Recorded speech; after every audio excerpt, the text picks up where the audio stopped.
Ne kemi një gjak dhe kemi një gjuhë. Kemi një histori të përbashkët. Kemi një kompaksi territoriale pa prej Adriatiku nish. Asgjë nuk na ndan. Zoti nuk e ka nda Kuksin dhe Prizrenin. Zoti nuk ka vu murën mes Prizrenit dhe në mes shqiptarëve.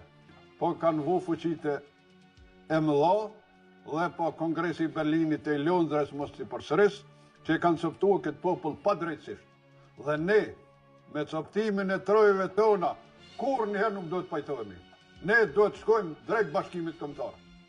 Ide nuk ta shfaq bota, duhet me shfaq vetë. Kërkesat nuk t'i shfaq, po duhet vetë me i kërkuar, vetë me i ly. Nuk mund të jetojmë ne të ndarë. Të ndarë nuk mund të jetojmë, sepse Zoti i Madh nuk na ka nda. Po na ka nda njerëzit, na ka nda fuqit padrejtësisht. Dhe amaneti i Bacit Adem, i Ademit madh, ka kenë Shqipëria Bashkuar. Ky ishte amaneti. Nuk e ndigjoj fare që flasin kuvend aty. Ne do të bashkohemi. Ne do të bashkohemi sepse ishim bashkë. Trojët tona ishin deri nish. Ne e dim se 700 vend banime, që është Toplica, ato ishin tonat. Jo e dini edhe ma mirë, keni lexuar, historia tregon. Kjo ka qenë para 120 vjetë, 30 vjetë. Por historinë 120 vjetë jenë shumë pak. Por ata duhet bashkohemi dhe të bëjmë një forcë në Ballkan.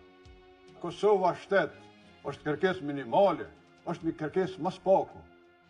Kur Serbia ka ambicie me marrë trojët huaja që historikisht nuk kanë kënë saj, nuk kanë kënë dhe pa drejtësisht, mënohet me i uzurpue, mënohet me i okupue, mënohet me i aneksue. E pse ne mos me kërkue pa Shqipërinë e Bashkuar? Pse? Për kemi qenë bashkë. Ti nga Gjilani dhe unë nga Voshtreja kemi një gjak dhe një gjuhë. Ai nga Presheva ka një gjuhë dhe një gjak. Ai nga Gjakova, nga Kuksi dhe nga Vlora dhe nga Bajgora kemi një gjuhë dhe kemi një gjak. Kemi një gjuhë dhe kemi një gjak.